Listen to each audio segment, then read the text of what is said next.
sedikit.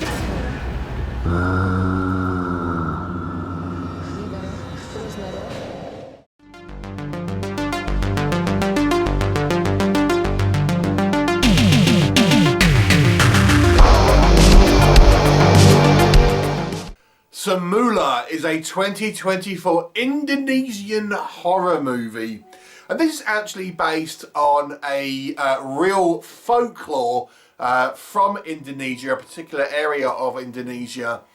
And this is the story that kind of tells the origin of the folklore. It takes place over a 10-year period starting in 1947, where there is a wealthy couple that are kind of in a dispute in regards to their assets, about what's going to happen in regards to like line of succession, because they don't have children. And the husband is kind of frustrated with the wife because she can't get pregnant. So the wife goes to see like a kind of witch type character who offers her a solution by selling her soul to the devil, and then having quite a kind of convoluted circumstances where she'll bear two children, twins. One will be human and pure, the other one will be kind of twisted and demonic, but she is to raise both of them well until the age of 10, where the demonic one will then leave to go to the devil or something. Anyway, she agrees and becomes pregnant, but upon the birth, the father sees the deformed demonic child and kills it. And the human one is now sort of itself kind of like having problems, because the rule was if they have to be brought up well, and because the husband killed the one of the twins, the other one is now suffering consequences along with the family. So the surviving twin is now misshapen and kind of disabled, and there's various kind of like bad luck and stuff.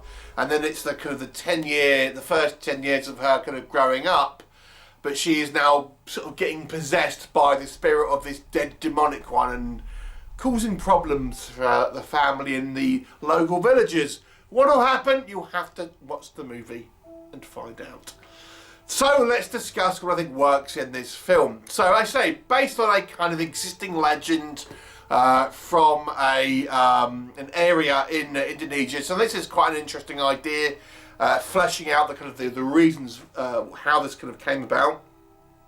And it looks like it's a reasonably kind of like good production. There's quite a lot of extras here. Quite a lot of different kind of locations and things like that, kind of lavish kind of like buildings and things. So, you know, it looks like it has, by Indonesian standards, quite a high kind of production value with kind of a lot of moving parts in there. I think the thing that this movie probably will be noted for, though, is it's quite sort of brutal at times. We have this child killer, effectively, who is possessed by the spirit of her demonic dead sister, and she starts taking revenge on like the family members, kids who have bullied her and things like that, and it's done in brutal fashion. So, you know, no one is spared here. For example, she kind of massacres this kind of group of kids, and there's one sequence where some of their bodies are discovered and their heads are all like on these pikes and stuff. Their headless bodies are sort of scattered around. So it's kind of, although you don't necessarily see it all happen on screen, the obviously the idea is there, and obviously you do see some, but nonetheless it is still quite a sort of brutal film. And you do see some of these kind of kills on screen. And there is quite a lot. There is actually quite a high body count here, and you know there is a lot of knives going through guts and intestines being pulled out and things like that. So it's a relatively sort of gory film in a kind of a sort of supernatural sense.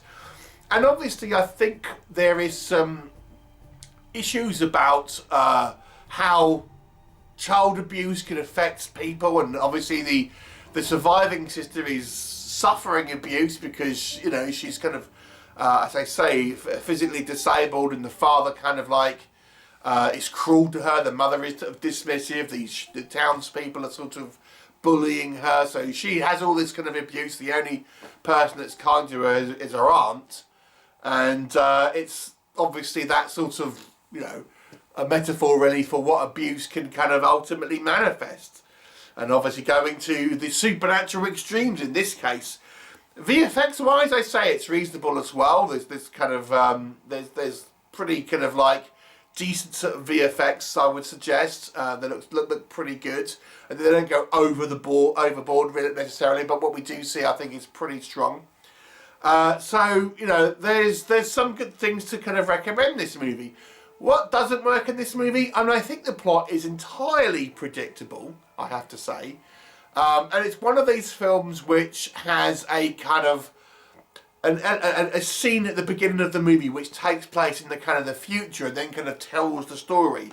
So it's almost, if you have no idea, which I didn't, about the kind of the circumstance for, you know, what's going to happen, you always know that there's something going to be, you know, what the end result is going to be, because we've seen a scene at the beginning, and it's just like, I wish films wouldn't do that. It's very annoying.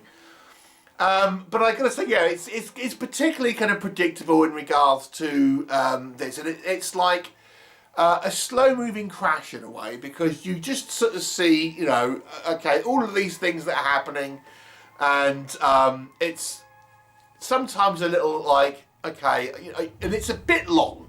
You know, it just seems to me this movie, it takes its time a little bit, and these sequences, where this movie is somewhat of a sort of straightforward plot, it doesn't need to be quite as extended as it sometimes feels. So the pacing in this movie, I gotta say, feels a little bit on the longer side. The other thing I would suggest as well, maybe has a little bit of a disconnect here, is this movie is an Indonesian movie. So it's obviously spoken in Indonesian, and I was reading subtitles. And I've always said in foreign language movies, it's sometimes harder to judge acting when it's not, you know, not a kind of I'm reading the translation. It's not necessarily what they're going to be saying exactly. But I have to say, I think the acting was a little bit over the top at times, certainly from certain actors here.